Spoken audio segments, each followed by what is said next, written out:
Absolute majority big mandate ಸಿಗ್ತಾ ಇರುವಂತದ್ದು NDA ಮೈತ್ರಿಕೂಟಕ್ಕೆ. ಈ ಹಿಂದಿನ ಎಲ್ಲ ರೆಕಾರ್ಡ್ಗಳು ಕೂಡ ಬ್ರೇಕ್ ಆದಂತೆ ಕಾಣಿಸ್ತಾ ಇರುವಂತದ್ದು.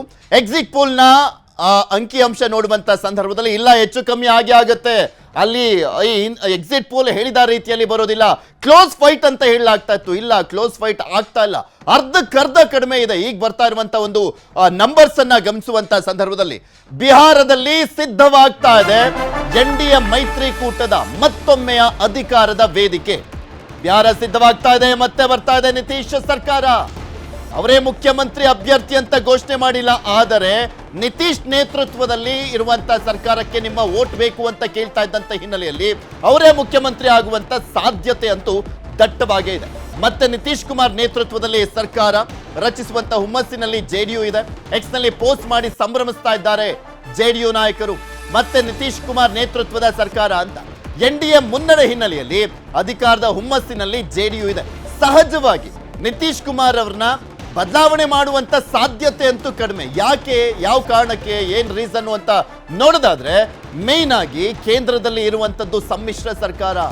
ಆ ಒಂದು ಸಮ್ಮಿಶ್ರ ಸರ್ಕಾರದಲ್ಲಿ ನಿತೀಶ್ ಕುಮಾರ್ ಅವರ ಪಾತ್ರನೂ ಕೂಡ ದೊಡ್ಡದಿದೆ. 12 ಲೋಕಸಭಾ ಸೀಟ್ಗಳು ಇರುವಂತದ್ದು ನಿತೀಶ್ ಕುಮಾರ್ ಅವರದು.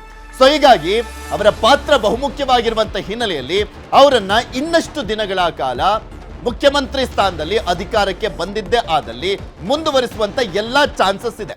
ಇಲ್ಲಿ ಯಾರೇ ಅತಿ ದೊಡ್ಡ ಪಕ್ಷವಾದರೂ ಕೂಡ ನಿತೀಶ್ ಕುಮಾರ್ ಅವರ ಆಳ್ವಿಕೆ ಕಂಟಿನ್ಯೂ ಆಗುವಂತ ಸಾಧ್ಯತೆ ಇದೆ.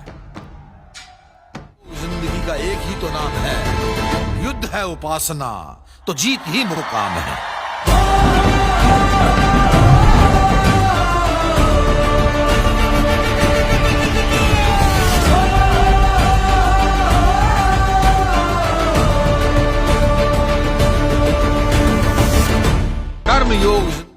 JDU ಕಾರ್ಯಕರ್ತರ ಸಂಭ್ರಮ ಮುಗಿಲು ಮುಟ್ಟಿರುವಂತದ್ದು. ಮತ್ತೊಮ್ಮೆ ನಿತೀಶ್ ಅನ್ನುವಂಥದ್ದನ್ನ ಆ JDU ಕಾರ್ಯಕರ್ತರು ತಮ್ಮ ವಾಟ್ಸಪ್ ಸ್ಟೇಟಸ್ಗಳಲ್ಲಿ, ಸಾಮಾಜಿಕ ಜಾಲತಾಣದ ಸ್ಟೇಟಸ್ಗಳಲ್ಲಿ ಹಾಕೊಳ್ತಾ ಇದ್ದಾರೆ.